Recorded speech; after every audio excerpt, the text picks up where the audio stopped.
Discussion du jour, bonjour.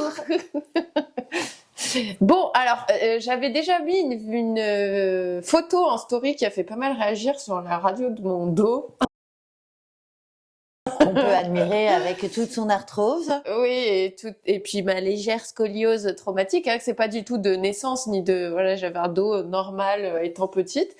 Et on trouvait ça intéressant de le décliner vers le cheval, de faire un rapport avec le cheval, parce que souvent quand il y a des radios qui sont pas terribles, on a tendance à en faire toute une histoire. Mais alors déjà mes radios, mais les siennes. On ne les a pas tout de suite. On va les retrouver, on va essayer de vous les montrer pour que vous voyez qu'en fait, c'est pas parce qu'on a des radios pourries, hein, disons-le clairement, qu'en fait on est pourri. En fait, c'est pas vrai. Et pour les chevaux, c'est exactement la même chose en fait.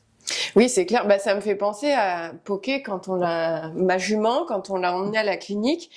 La Veto, elle dit, oh, elle est belle, enfin, elle a beau dos et tout.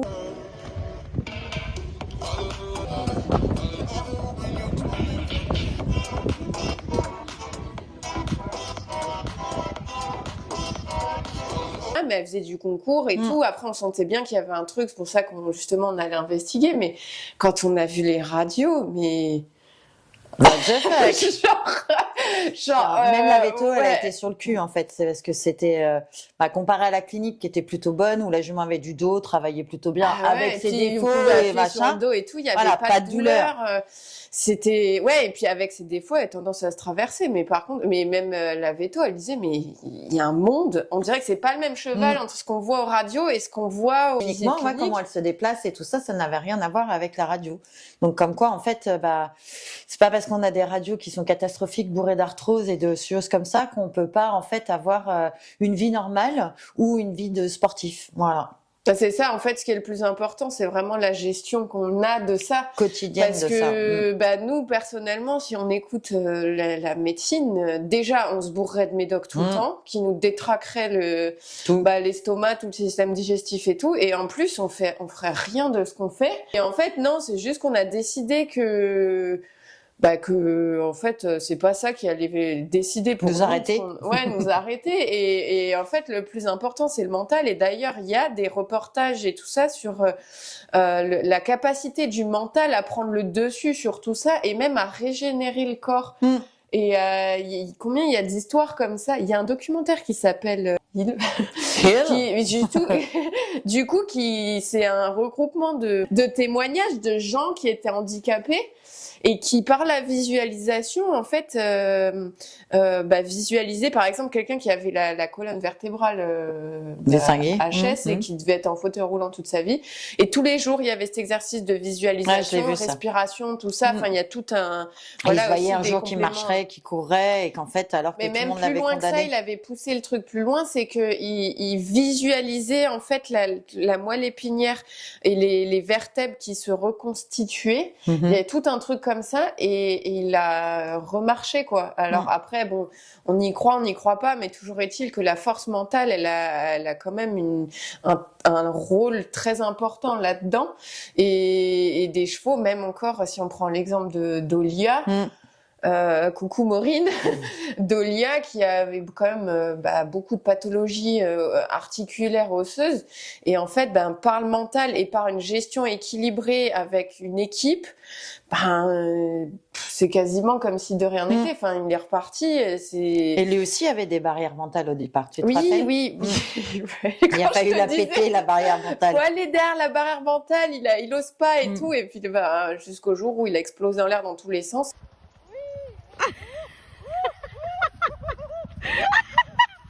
Et que ça a été la révélation parce qu'il a tout pété. Il a pété en fait sa barrière mentale. Mais même au-delà du mental, en fait, c'est la façon dont tu abordes le problème et la pathologie. Voilà. C'est pas, il n'y a pas qu'un système, c'est-à-dire qu'il n'y a pas le système que allopathique, que ce soit pour les humains, médecine ou veto, pour les chevaux, ou que les médecines alternatives. En fait, c'est un mix de tout ça. C'est une gestion de nous-mêmes personnellement, de se prendre nous-mêmes en charge, comme le cheval en fait. Voilà, que lui-même se dise putain, en fait, je vais bien. Voilà, il va pas se le mentaliser exactement comme ça, mais comme Dolia, qui d'un coup en fait s'est réveillé en disant, oh, putain, je peux mettre des coups de cul. Waouh, je peux mettre des coups de cul. Puis à la fin, il il sautait tout, même les brins d'herbe, les machins, tout était prétexte au jeu, parce que le cheval a été au-delà de sa barrière mentale. Donc pour nous, c'est pareil. Et puis on a eu de la médecine vétérinaire. Et puis on a eu de la médecine ostéopathique, on a eu du massage, on a eu vraiment plein de choses en fait. Et c'est le mix de tout ça en fait qui mis bout à bout dans une gestion quotidienne de plein de petites choses simples qui a fait qu'en fait, malgré toutes ces pathologies, en fait, il est devenu un cheval normal lambda quoi, à gérer au quotidien. Parce que comme tu dis toujours, c'est une horloge suisse. Bien sûr, hein, c'est comme nous, hein, forcément, on se cogne. Enfin, moi personnellement, j'ai une maladie génétique de rhumatisme. Mon système immunitaire, il me dit, j'ai pas le droit d'être fatiguée, j'ai pas le droit de me cogner. Bah, si je me cogne et que je suis fatiguée, là, c'est le pompon, ma petite dame. Hein, donc l'inflammation, elle fait comme ça. Mais voilà, après. Faut s'adapter, en fait, c'est tout. C'est juste apprendre à se connaître, travailler sur soi, du coup, parce que, et apprendre à gérer les crises aussi. Ouais, c'est ça. Et c'est juste, enfin, au final, c'est pas plus compliqué que ça. On s'en fait tous une montagne au début quand on commence. Enfin, moi, je sais que quand on m'a annoncé la pathologie, j'ai fondu en larmes et j'ai cru que ma vie était finie. Hein, en gros, on me l'a annoncé, j'avais 27 ans. J'avais le squelette j'étais en fauteuil roulant à l'époque, je marchais plus, j'avais les bras et les jambes qui se paralysaient. J'avais une arthrite, en fait, périphérique. C'est comme si je faisais une crise de goutte géante, voilà, à 27 ans. Et en fait, vous pouvez plus marcher, vous pouvez plus même vous gratter le nez parce que vous avez le bras comme ça, donc avec les doigts comme ça. Donc voilà, donc on vous met le nom sur une maladie. Et au début, tu prends un uppercut, pleine gueule, et puis tu te dis ta vie est finie. Et en fait non, en fait tu te dis la vie que j'avais avant, elle est finie. Et maintenant on va changer la façon de faire, et ça a même changé ma façon de travailler, ma façon de vivre et ma vision des choses. Voilà. Ouais, c'est des étapes, mais c'est juste un choix. Et chez les chevaux, ils ont pas cette faculté-là mentale à prendre ces décisions-là, parce que si j'ai mal partout, je suis bloquée, je peux pas aller plus loin. Mais notre rôle, c'est de l'accompagner déjà à se sentir mieux, et après à comprendre qui va mieux. Mais après, un cheval instinctif, pardon, je te coupe, mais un cheval instinctivement, regarde, on a Tintin à la maison. Il arrivait, il était un peu terne, un peu machin, un gentil doudou qu'on posait là, machin. Et là, on l'a juste soigné un petit peu, lui donné du confort et tout. On a encore des pathologies enlevées, mais rien que ça, voilà, on a Tintin, quoi. Voilà, donc même lui, naturellement, voilà, lui, il avait pas de barrière mentale à la base, et puis lui, il a toujours cet instinct, mais qui était un petit peu de joie, en fait, qui était un peu éteint face aux douleurs. Oui, qui se résigne un peu quelque part. Oui, voilà. Les chevaux qui se mettent un peu dans leur bulle. Mais tu prends un Gelati qui n'a jamais été, lui, il s'est jamais résigné de rien du tout, qui a toujours eu bon mental, qui a toujours été aimé et tout.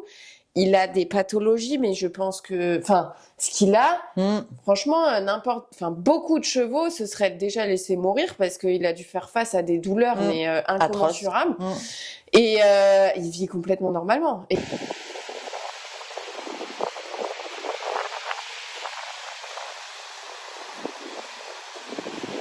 Et il est même parfois je suis humble, pas si simple à gérer quand même. Non mais voilà, il met des coups, il joue, il vit complètement normal, et c'est tout. C'est ça. Et d'ailleurs après pareil, on n'y croit pas, mais ma jument, quand on est rentré de la clinique, on a su tout ça. J'ai fait une communication animale. Et en fait, elle me disait, la personne m'a dit, mais en fait, elle a pas du tout conscience qu'elle est comme ça. Pour elle, c'est bon, quoi. On va en concours, on n'est pas là pour enfiler des perles. Je suis pas en sucre, quoi. Et en fait, on se rend compte que nous, en tant qu'humains, on mentalise beaucoup de choses et on dramatise beaucoup de choses, alors que eux, c'est comme ça, c'est comme ça, c'est comme ça, c'est comme ça. Mais des fois, on peut juste les aider à ressortir de leur coquille, mais tout ça pour dire au final que c'est pas un drame, faut juste s'adapter, quoi. Il y a rien de grave. Enfin si, bien sûr, il y a des choses graves, mais rien n'est définitif en fait. On arrivera toujours à trouver un autre chemin, et voilà. On peut pas faire ça comme ça, c'est pas grave, on va le faire comme ça. Et puis voilà, on avait peut-être un objectif, je vais dire une connerie de compétition. C'est ce que j'allais dire. Voilà, et en fait, on peut pas faire de la compétition, mais juste revoir les objectifs autrement. Mais je pense qu'on a le prochain sujet de discussion. Donc sur ce, la paix. La paix.